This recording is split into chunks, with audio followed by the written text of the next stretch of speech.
In the last episode of The Time Compass, a group of nomads reached Mesopotamia around 6000 BC. And there they learned to plant seeds and harvest crops. Since they no longer needed to go out in search of food, they settled into houses, thus forming the first settlements in history. But what will we eat, Mommy? We'll grow our food, dear. The most important of these settlers were the Sumerians. The Sumerians also invented the first form of writing. Because of this, today we consider the Sumerians to be the oldest civilization in the world.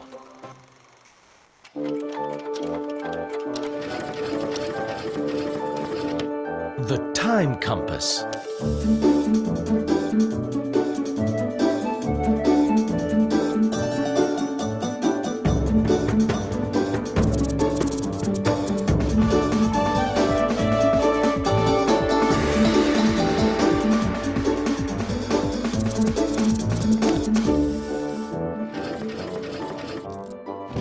Mesopotamia, Part 2.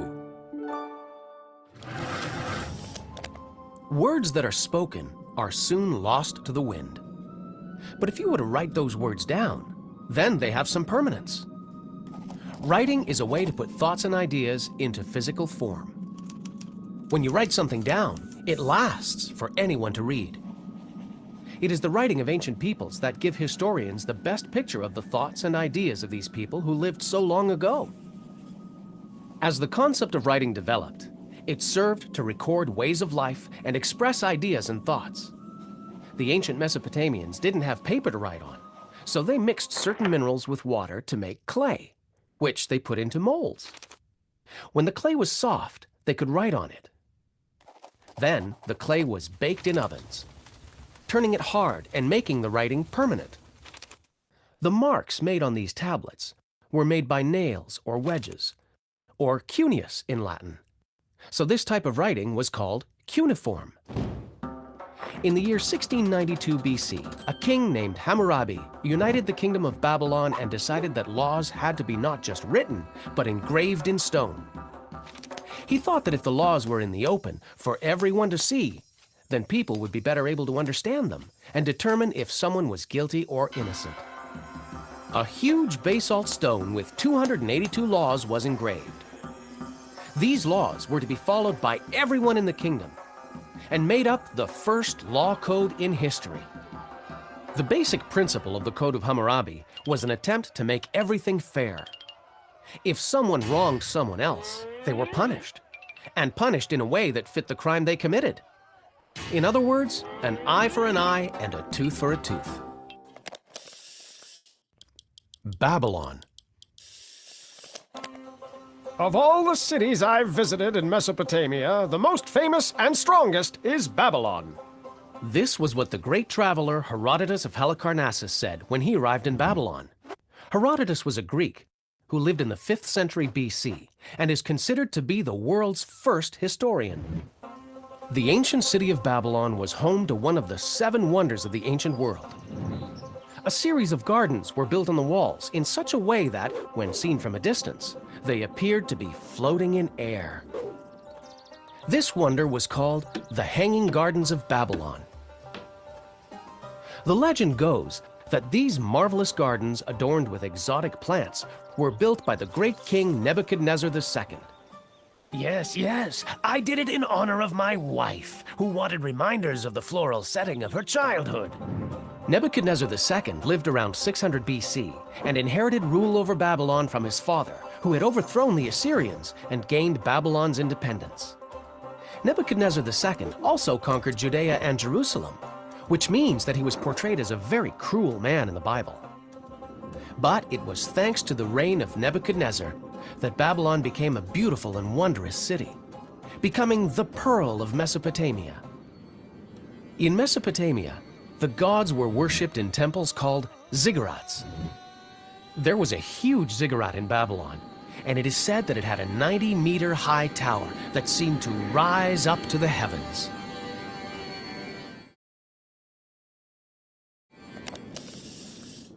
Astronomy. Like virtually all people throughout time, The Babylonians also gazed at the night sky.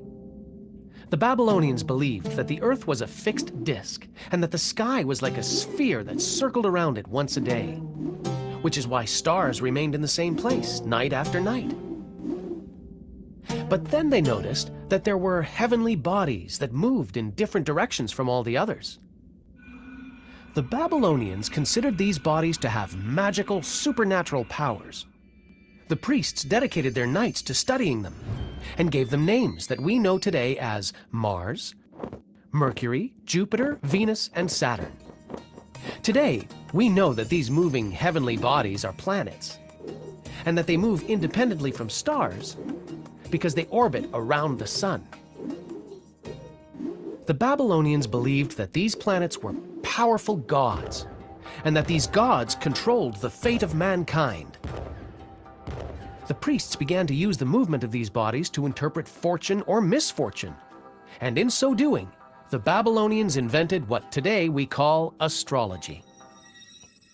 Have you ever asked yourself why there are 7 days in the week?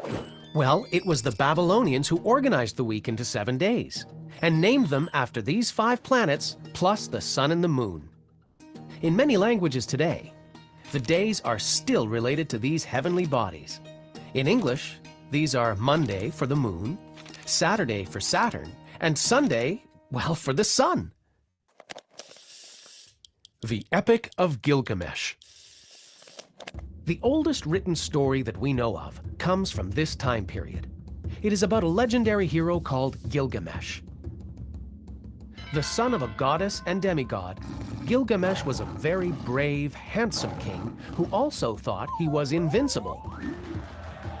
The gods thought this king was a little vain and decided to teach him a lesson. And so they created Enkidu, a powerful rival. Gilgamesh and Enkidu had an epic battle, but when neither one could win, they decided that becoming friends would be a lot less work than fighting. And this was the beginning of a great friendship. But there was a greater challenge for Gilgamesh. He had a great admirer named Ishtar, the goddess of love, but he chose to ignore her. And the gods didn't like being ignored at all, and so decided to punish him by killing Enkidu. Crazy with grief over the death of his friend, Gilgamesh decided to try to conquer death. His search led him to a dangerous sea where the plant of eternal youth could be found. But a serpent snatched the magical plant away from the king, and so he lost the hope of being immortal forever. So ends the first story, and so ends our story of the first civilization, stretching back 9,000 years in the past to the fertile plains of Mesopotamia and the very beginning of the history of civilization.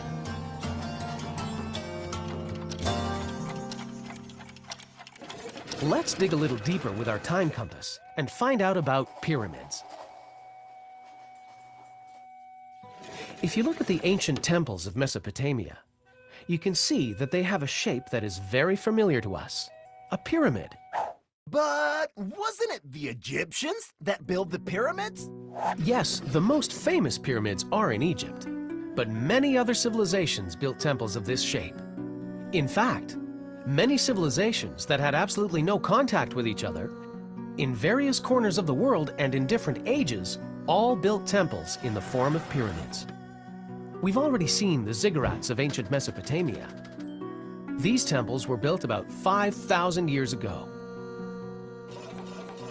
At the same moment that the Great Pyramids were being built in Egypt, Mesopotamians were also building their magnificent ziggurat temples. Some 2,600 years later, on the other side of the globe, a civilization that had never been in contact with Egypt or Mesopotamia was building its own pyramid temples.